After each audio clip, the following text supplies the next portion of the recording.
Comment encadrez-vous cette discussion? Et quelle serait votre inquiétude concernant le récit selon lequel la Chine n'en fait pas assez pour arrêter le génocide?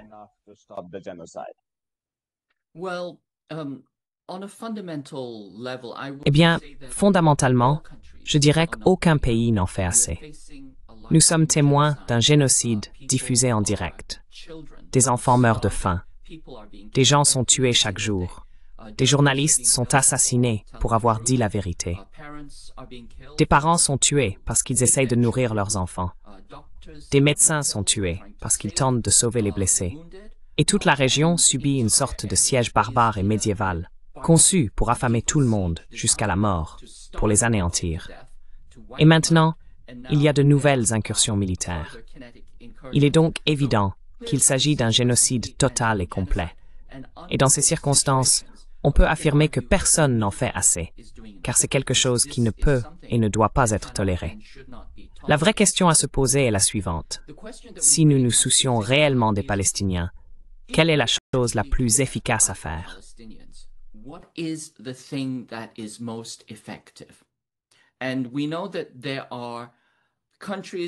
Et nous savons qu'il y a des pays qui sont directement impliqués dans le financement du génocide.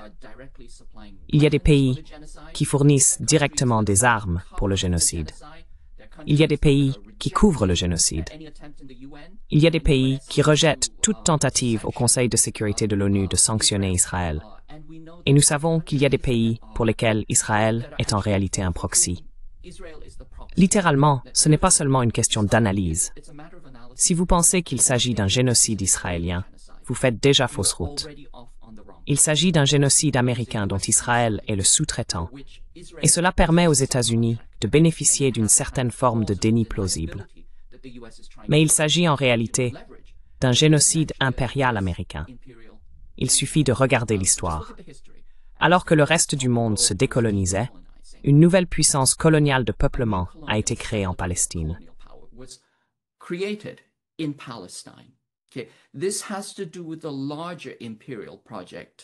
Cela relève du vaste projet impérial de colonisation et de contrôle des ressources dans cette région.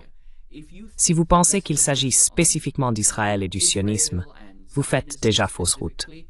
Donc, si nous comprenons qu'il s'agit d'un génocide impérial des États-Unis et de l'Occident, alors il faut poser la question la plus difficile, à savoir, comment arrêter le génocide impérial occidental? Et la réponse à cette question n'est pas simple, car il s'agit d'un flot continu de génocide.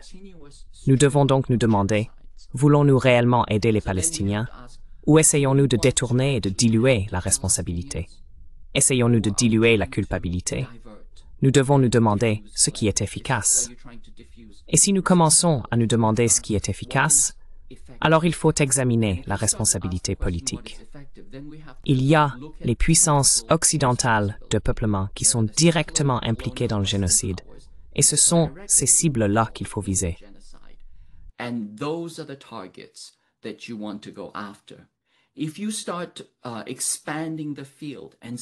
Si vous commencez à élargir le champ et à dire, vous savez que les tiers sont responsables, que tout le monde est responsable, alors vous commencez à diluer la faute et vous avez détourné le type d'effort concentré qui devrait être appliqué par les citoyens du Nord global sur leur propre gouvernement pour qu'ils commencent réellement à agir.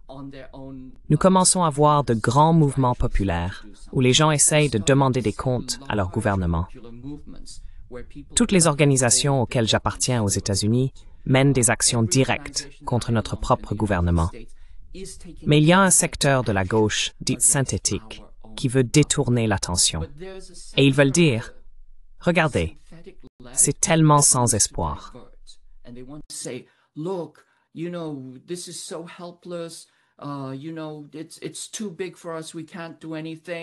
Vous savez, c'est trop grand pour nous. Nous ne pouvons rien faire.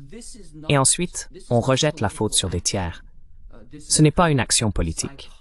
C'est une sorte de psychologisation et de catharsis à laquelle certaines personnes s'adonnent. C'est une forme de déresponsabilisation face à l'action nécessaire. Et c'est, à mon avis, une manière de faire encore plus de mal aux Palestiniens qu'ils n'en subissent déjà. si je voulais détourner la responsabilité, égarer le blâme et absoudre les citoyens de l'Occident, et la plupart des personnes qui tiennent ce discours sont des citoyens occidentaux. Si je voulais m'absoudre de la responsabilité de demander des comptes à mon propre gouvernement, c'est exactement le genre d'argument que j'avancerais.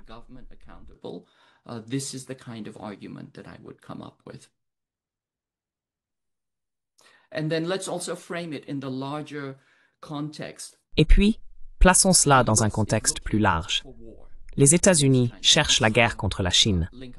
C'est le lien que je t'ai récemment envoyé. Les États-Unis intensifient activement les tensions vers une guerre contre la Chine. Et nous savons que cette guerre deviendra nucléaire. Il n'y a aucun moyen qu'elle ne le devienne pas. Ils cherchent simplement un casus belli à ce stade. Et dès que la guerre commencera, elle deviendra nucléaire. Nous sommes donc littéralement confrontés à un dilemme du tramway, un dilemme nucléaire. Ce n'est pas que le Sud global s'en fiche, mais ils savent qui tient la laisse du chien qui les attaque, qui attaque la Palestine.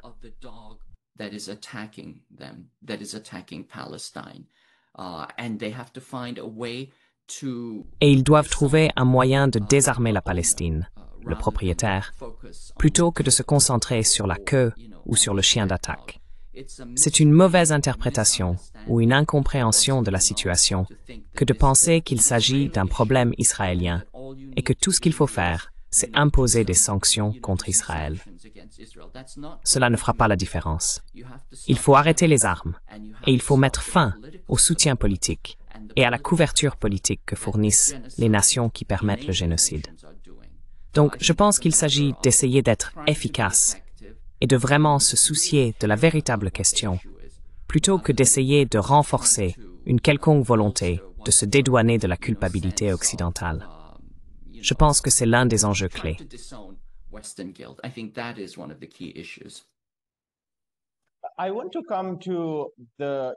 Je voudrais aborder la préparation des États-Unis à la guerre contre la Chine. Mais pour donner un peu de contexte, puisque nous avons parlé de la Palestine et évoqué le rôle que la Chine a joué, pourriez-vous aussi nous dire un peu ce que la Chine a réellement fait pour la Palestine? La Chine a réuni 14 différentes factions du mouvement de résistance palestinien à Pékin pour un sommet, et elle les a toutes considérées comme faisant partie de la résistance, contrairement aux États-Unis qui qualifient beaucoup d'entre elles de terroristes. Des entreprises chinoises comme Costco et Alibaba se sont également désengagées du commerce avec Israël, et les investissements chinois en Israël ont en fait atteint leur apogée en 2017-2018. Au cours de la décennie précédente, la Chine avait investi environ 10 à 11 milliards de dollars américains.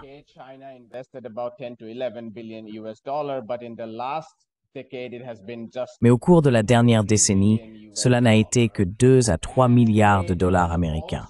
Et les échanges commerciaux ont également atteint un sommet avec Israël en 2023. Beaucoup de nos téléspectateurs ne sont pas forcément au courant des actions de la Chine et de ce qu'elle fait sur le plan bilatéral. Bien sûr, il est important de souligner que la Chine ne peut pas passer outre les structures internationales et adopter des approches unilatérales en matière de sanctions et autres.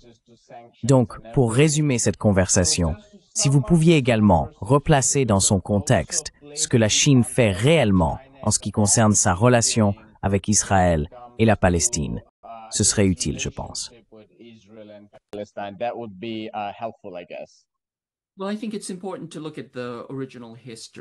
Eh bien, je pense qu'il est important de se pencher sur l'histoire d'origine. En 1988, la Chine a été l'un des premiers pays à reconnaître l'État palestinien. Et pendant des décennies auparavant, elle a été un soutien ardent et puissant de l'OLP, y compris en les soutenant directement dans la lutte armée.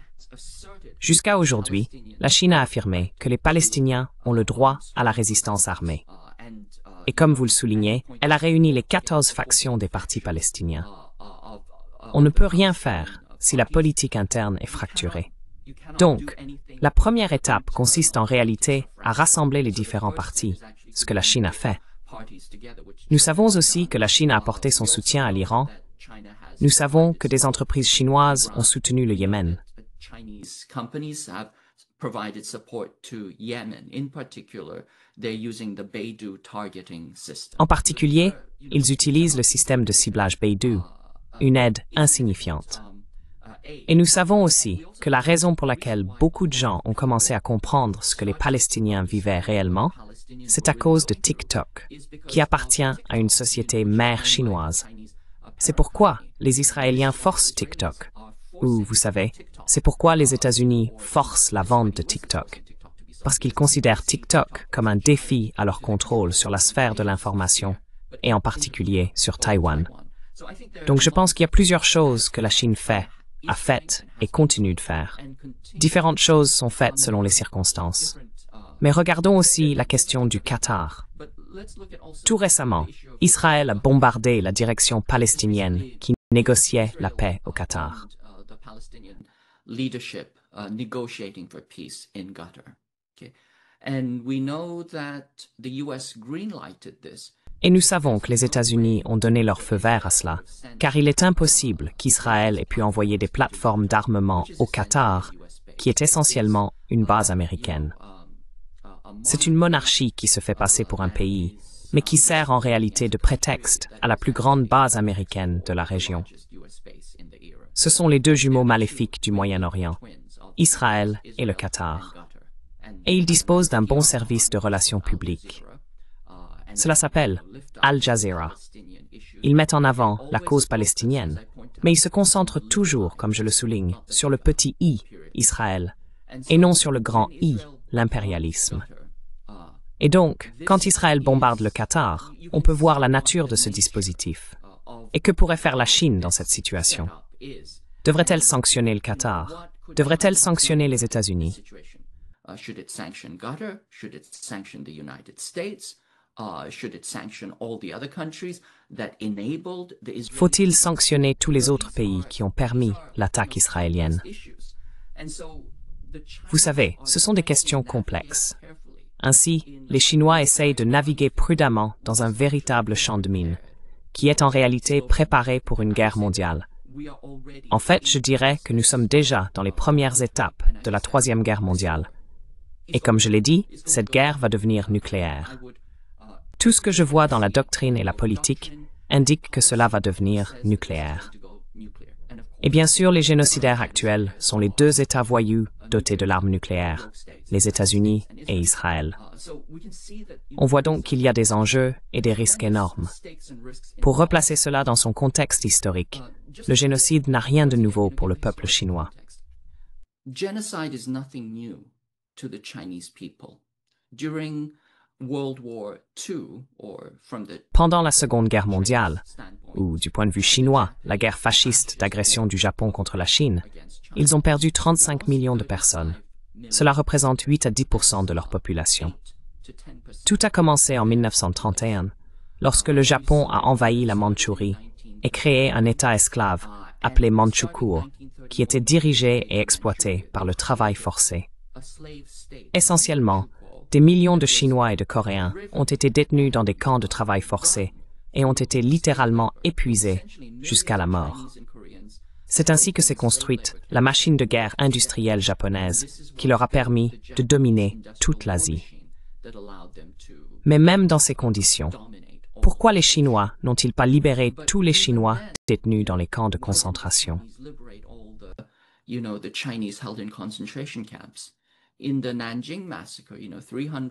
Lors du massacre de Nankin, 300 000 Chinois ont été retenus dans une petite ville, bombardés et massacrés quotidiennement, ce qui ressemble beaucoup à ce que vivent actuellement les Palestiniens. Pourquoi l'armée populaire de libération n'a-t-elle pas attaqué les Japonais? Pourquoi n'ont-ils pas libéré leur peuple? Vous savez, ce sont des gens qui ne comprennent pas la situation dans son ensemble. C'est comme ceux qui disent, vous savez, que Ho Chi Minh regardait une femme, l'une de ses compatriotes, se faire violer sous ses yeux à Saigon, et on peut se demander pourquoi Ho Chi Minh n'a rien fait. Eh bien, il a agi. Il a fait quelque chose. Il s'est débarrassé des violeurs.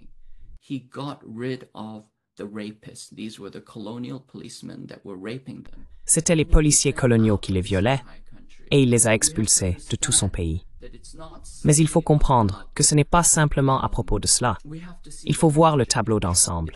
Ce n'est pas aussi simple que de mener une attaque frontale et d'espérer le meilleur. Il faut comprendre qu'il y a une image bien plus vaste et bien plus grande, avec des enjeux encore plus importants, croyez-le ou non, que ce que nous voyons actuellement en Palestine. On peut aussi voir, vous savez, pendant le génocide indonésien, quand 1 million et demi de communistes ont été tués, qui ont été les premières personnes tuées lors du génocide indonésien.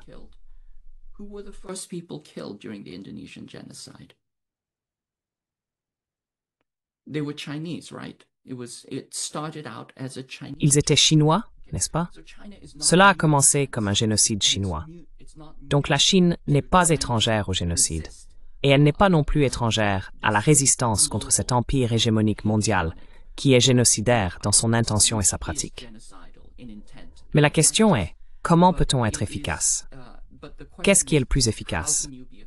Et cette efficacité repose sur les citoyens du Nord global, qui doivent agir contre leur propre gouvernement, lesquels permettent et approvisionnent directement le génocide, et le protègent aussi. Il faut être conscient que nous devons soutenir le Sud global, qui essaie de renverser cet empire génocidaire. Je pense qu'il est important de comprendre cela.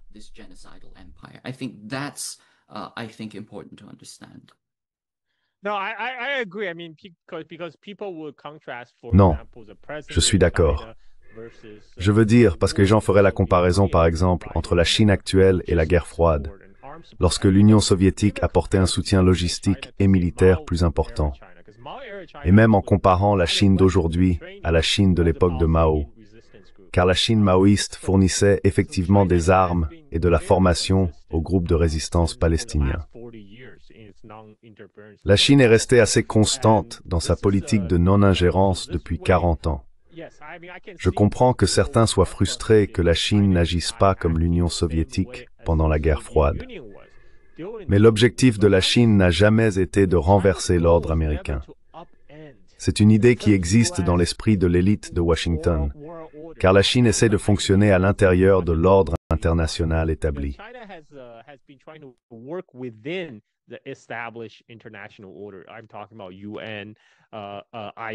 Je parle de l'ONU, de la CPI, de la CIJ, etc.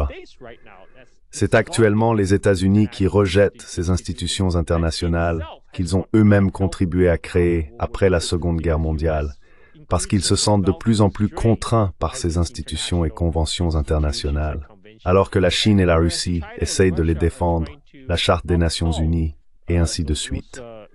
C'est pourquoi, par exemple, la Chine n'enverrait pas de forces de maintien de la paix, à moins qu'il ne s'agisse d'une mission de paix autorisée par l'ONU.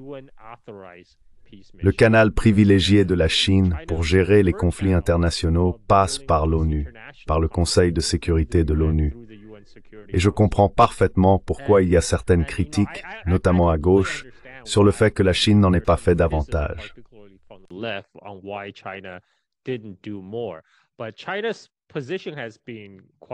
Mais la position de la Chine a été assez cohérente en ce qui concerne sa politique étrangère de non-ingérence. Et que cherche à accomplir la Chine, me demanderez-vous? La Chine ne cherche pas à dominer le monde. La Chine cherche à se développer elle-même. La Chine cherche à construire une société plus prospère pour ses propres citoyens. Mais même ce simple fait représente un défi pour les États-Unis. Car lorsque la Chine se développe, cela signifie que l'économie chinoise est sur le point de dépasser celle des États-Unis. Eh bien, selon les critères de parité de pouvoir d'achat, elle l'a déjà dépassé. C'est cela qui met les gens à Washington mal à l'aise, car dans leur conception du monde, les États-Unis doivent toujours rester numéro 1. Les États-Unis doivent toujours être le chef de file mondial.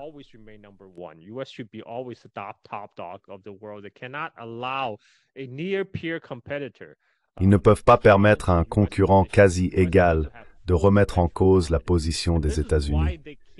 Les États-Unis doivent avoir une domination totale sur tous les plans. C'est pourquoi ils n'arrivent pas à comprendre le phénomène de l'ascension ou de la réémergence de la Chine.